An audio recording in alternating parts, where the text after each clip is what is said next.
Merci maintenant à Madame Fariba Mohammadi et Monsieur Pəruiz Rəḥimzadə, représentants du parti KōMəڵə du Kurdistan iranien, de venir au pupitre.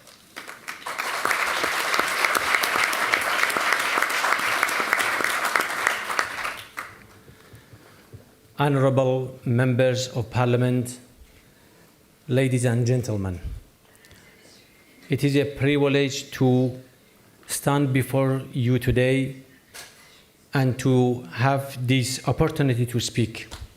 My name is Pəruiz Rəḥimzadə, and I am here as a representative of the KōMəڵə Party of Kurdistan, accompanied by a delegation that includes the Deputy Secretary General of our party, Mrs. Fariba Mohammadi. As we gather at this important moment, it is impossible to ignore the persistent turmoil and tension that afflict the Middle East.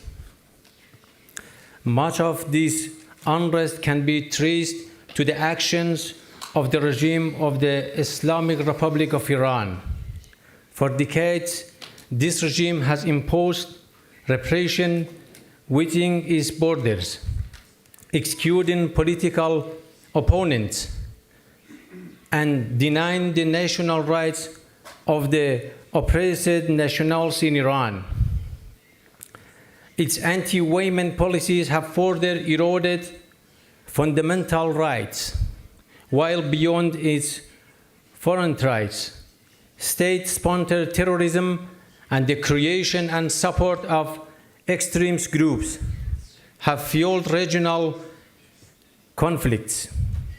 The regime's consistent opposition to peace and freedom has made it a significant obstacle to stability throughout the region, and made over the past 47 years, the people have endured great hardship and made tremendous sacrifice and proofs of freedom and their national rights.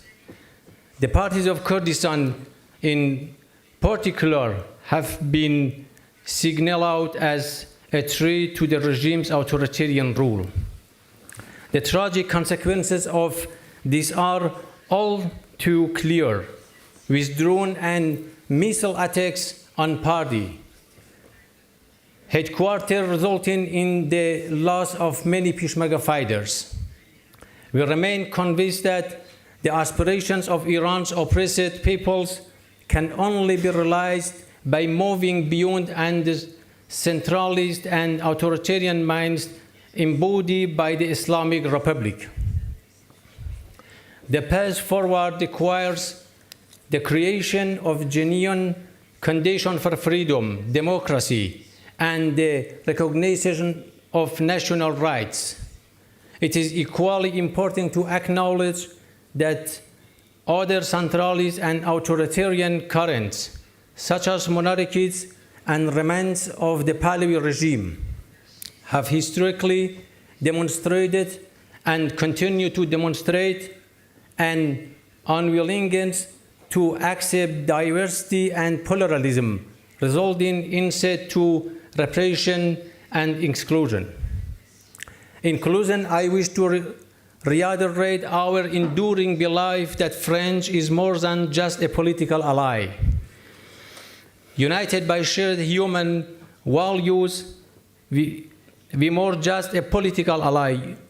United by shared human values, we regard France as a close partner, a cradle of freedom, and a steadfast supporter of Kurdish people's legitimate rights and human ideals. It is our hope that, rooted in mutual understanding and democratic principles, our friendship will flourish and evolve beyond traditional boundaries, paving the way for deeper cooperation and strengthened ties across all strategic domains in the near future.